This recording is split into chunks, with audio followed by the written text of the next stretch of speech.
Benvenuti o bentornati sul mio canale, io sono Silvia e in questo video scopriremo insieme passo passo come realizzare un fondo ovale per le nostre borse all'uncinetto utilizzando la fettuccia.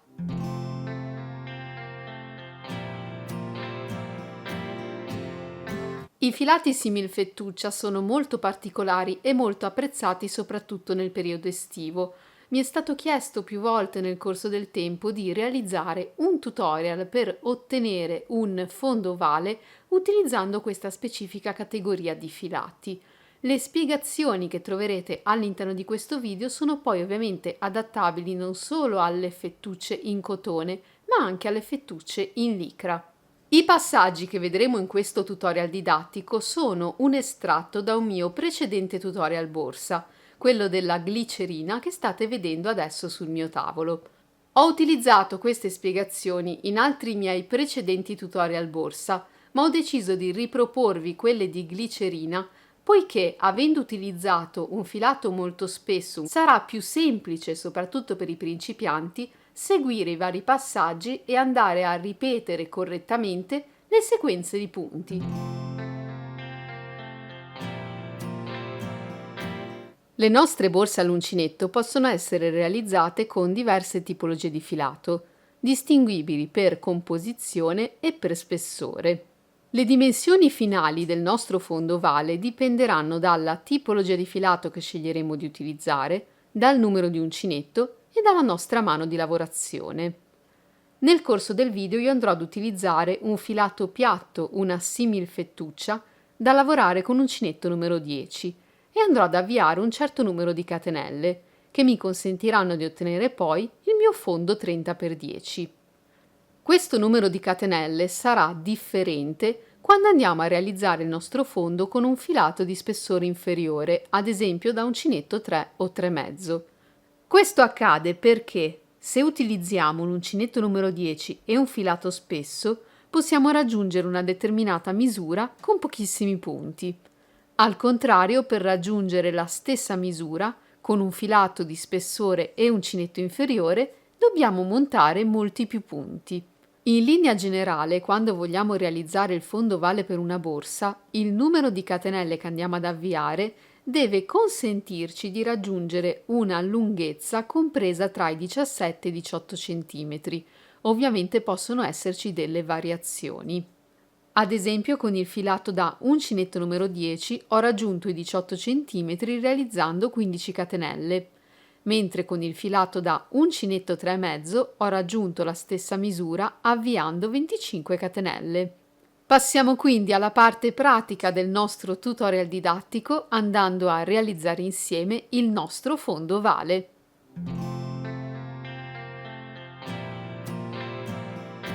Fatto un cappio al nostro filo, andiamo ad avviare 15 catenelle.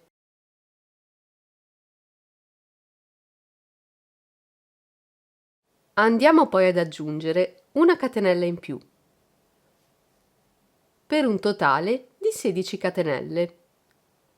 Partendo dall'uncinetto, dobbiamo ora tornare indietro nella nostra 15ª catenella, la seconda dall'uncinetto.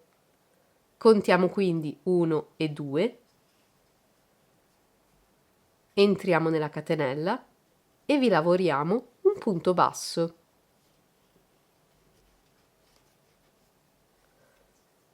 Su questo punto basso che abbiamo appena lavorato andiamo a porre un marcapunti. Il marcatore ci serve per ricordare dove comincia e termina ciascun giro di lavorazione. Proseguiamo lavorando una maglia bassa in ciascuna catenella che ci si presenta.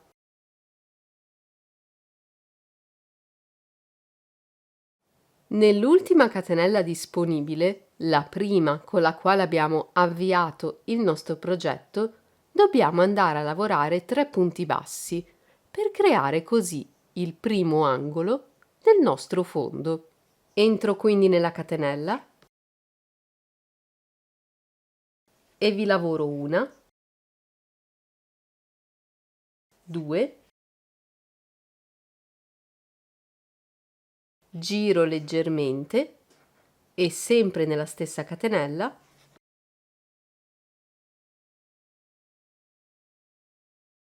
lavoro 3 maglie basse. Su queste 3 maglie basse che abbiamo appena lavorato andiamo a porre un marcatore. Questi marcatori saranno importanti per riconoscere nel giro successivo le maglie dove dovremo lavorare degli ulteriori aumenti. Davanti a noi ora abbiamo questa parte delle catenelle nelle quali abbiamo appena lavorato le nostre maglie basse. Dobbiamo proseguire lavorando una maglia bassa singola in ciascuna catenella che ci si presenta fino ad arrivare qui, alla penultima catenella disponibile. Siamo davanti all'ultima catenella disponibile. Se notate, all'interno di questa catenella abbiamo già lavorato un punto basso. Esattamente come abbiamo fatto nell'angolo opposto del nostro fondo, qui nell'ultimo punto dobbiamo eseguire un aumento composto da 3 maglie basse lavorate nella stessa catenella. La prima maglia bassa l'abbiamo già lavorata, è quella che abbiamo segnato col nostro marcatore. Dobbiamo quindi lavorare all'interno di questa catenella 2 punti bassi.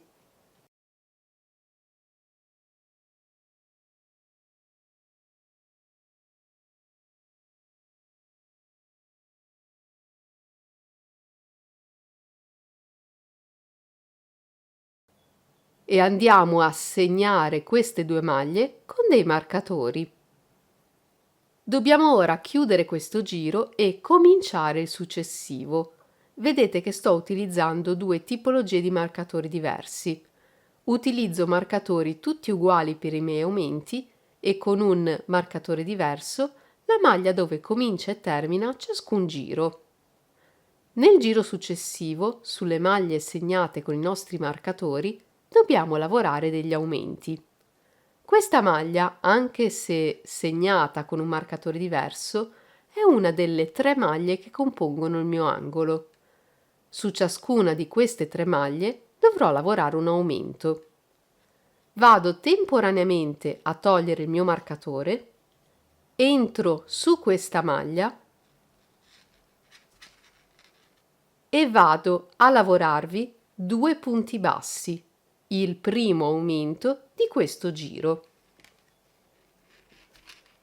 Lavoro la prima maglia bassa e la vado a segnare col marcatore di inizio e fine giro. Eseguo la seconda maglia bassa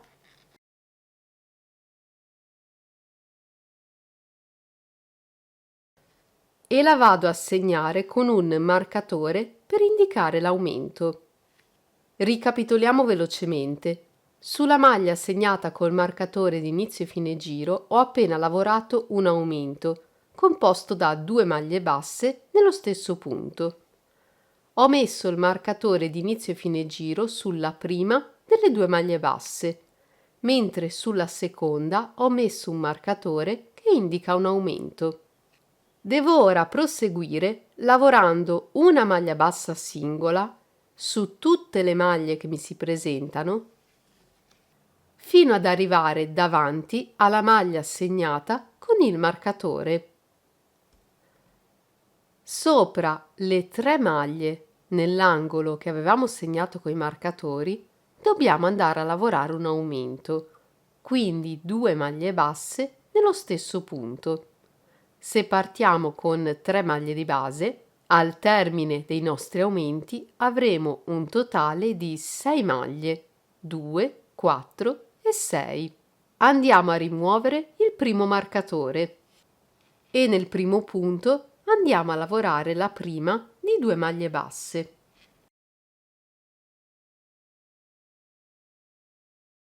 Su questa maglia posizioniamo nuovamente il nostro marcatore e andiamo a lavorare la seconda maglia bassa nello stesso punto. Togliamo il secondo marcatore e lavoriamo 2 maglie basse nello stesso punto. Attenzione! Su tutte e 2 le maglie basse che abbiamo appena lavorato andiamo a mettere un marcatore. Andiamo a rimuovere l'ultimo marcatore e lavoriamo il nostro aumento. Una e 2 maglie basse nello stesso punto di base. Sull'ultima maglia che abbiamo lavorato andiamo a porre nuovamente il marcatore.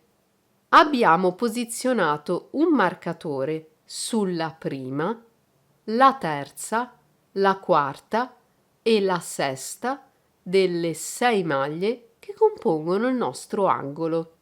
Proseguiamo lavorando una maglia bassa su ciascun punto che ci si presenta fino ad arrivare davanti al prossimo marcatore. Prima della chiusura del nostro giro, che ricordiamo è segnata con questo marcatore, ci restano da lavorare 2 punti, 2 maglie segnate coi marcatori. Su queste maglie dobbiamo lavorare i nostri aumenti esattamente come abbiamo fatto nell'angolo precedente. Andiamo quindi a rimuovere il primo marcatore e lavoriamo la prima delle 2 maglie basse che comporranno il nostro aumento. Su questa maglia posizioniamo nuovamente il marcatore e nello stesso punto lavoriamo il secondo punto basso.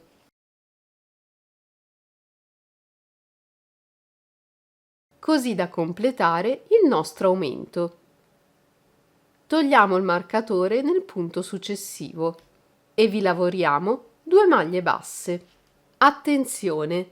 Su entrambe le 2 maglie basse che abbiamo appena lavorato andiamo a posizionare un marcatore. Lavorando questi aumenti abbiamo ottenuto 6 maglie nel nostro angolo, esattamente come quelle presenti nell'angolo opposto. Abbiamo la prima, seconda, terza e quarta, quinta e sesta maglia. I nostri marcatori degli aumenti sono sempre sulla prima, terza, quarta e sesta maglia nell'angolo. Dobbiamo ora concludere questo giro e passare al successivo. Sulla maglia segnata col marcatore di inizio e fine giro andiamo direttamente a lavorare un punto basso. Tolgo quindi il marcatore, sulla maglia segnata lavoro un punto basso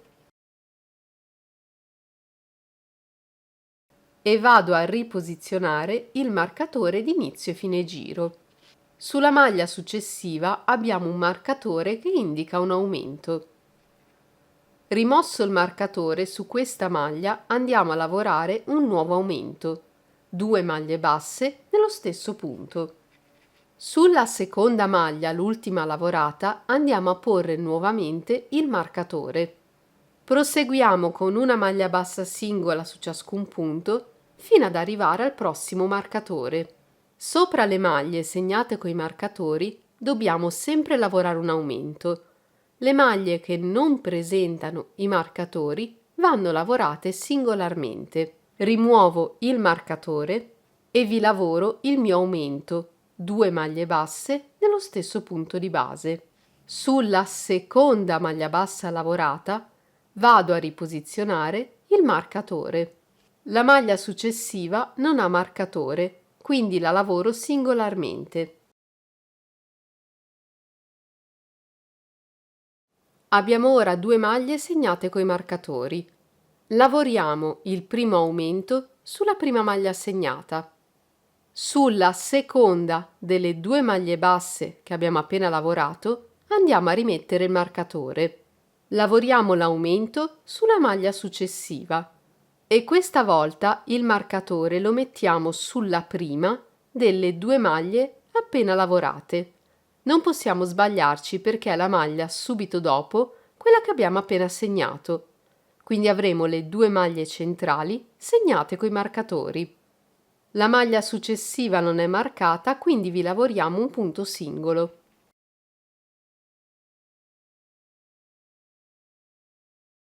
E lavoriamo un ultimo aumento sull'ultima maglia segnata col marcatore e mettiamo il marcatore sull'ultima maglia lavorata. Proseguiamo con una maglia bassa singola su ciascun punto fino ad arrivare al prossimo marcatore. Andiamo a concludere il giro lavorando gli aumenti che abbiamo appena eseguito sull'altro lato del nostro fondo. Togliamo il primo marcatore e lavoriamo il primo aumento.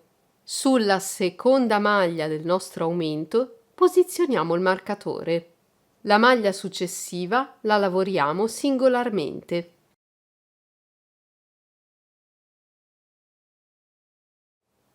Lavoriamo un aumento sulla maglia successiva e sull'ultima maglia lavorata posizioniamo il marcatore. Lavoriamo l'ultimo aumento del giro e sulla prima delle ultime 2 maglie lavorate posizioniamo l'ultimo marcatore. Concludiamo questo giro lavorando una maglia bassa singola sulla maglia segnata col marcatore di inizio e fine giro e riposizioniamo il nostro marcatore. L'ultimo giro del nostro fondo è molto semplice. Sulle maglie segnate coi marcatori dobbiamo eseguire un aumento, quindi lavorare 2 maglie basse sullo stesso punto di base. Dopodiché possiamo mettere da parte i marcatori. Viene da sé che le maglie non segnate col marcatore, quindi le maglie libere, andranno lavorate singolarmente. Quindi lavoriamo una maglia bassa singola su tutte le maglie non segnate con i marcatori e vediamo poi insieme come concludere la lavorazione del fondo. Con quest'ultimo giro di lavorazione il mio fondo ha raggiunto le misure 30 x 10 cm. Per completare la lavorazione andiamo ora a tagliare il filo, sfiliamo la nostra asola e poniamo il filo su un ago. Davanti a noi abbiamo la maglia segnata col marcatore di inizio e fine giro. Dobbiamo saltare questa maglia e concentrarci sulla successiva. Quindi dalla maglia segnata col marcatore mi sposto alla successiva sulla sinistra. Con il mio ago vado a passare da dietro sotto ad entrambe le costine che compongono questa maglia e porto il filo con me. Possiamo rimuovere il marcatore, dopodiché torniamo indietro all'ultima maglia bassa lavorata. Non passiamo sotto ad entrambe le costine, ma vi passiamo esattamente nel mezzo, portando così il filo sul retro del nostro fondo. Non ci resta che bloccare il filo sul retro del lavoro. Perché abbiamo saltato la maglia segnata col marcatore? Perché con i passaggi che abbiamo appena eseguito abbiamo ricreato la parte superiore di un punto. Se questi passaggi venissero eseguiti sulla maglia segnata col marcatore, al termine del giro ci troveremmo con un punto in più. In questo modo, lavorando nella maglia successiva a quella segnata col marcatore, la maglia che abbiamo creato va a sostituire esattamente sopra la maglia che abbiamo saltato. Quindi al termine del giro avremo il corretto numero di punti, senza alcun aumento. Spero che questo tutorial vi sia stato utile. Se è così fatemelo sapere con un bel pollice in su e un commento proprio qui sotto il video. Se siete poi interessati a tutto il tutorial per realizzare la borsa glicerina, lo trovate sempre qui sul mio canale, dove se ancora non l'avete fatto e ovviamente ne avete piacere, vi invito ad iscrivervi. Se siete poi alla ricerca di altri tutorial borsa particolari adatti a principianti e non solo, li trovate all'interno di playlist dedicate sempre qui sul mio canale. Perciò con questo tutorial didattico vi saluto, vi auguro come sempre buona creatività e spero di rivedervi molto presto in un nuovo video, sempre qui sul mio canale YouTube. A presto!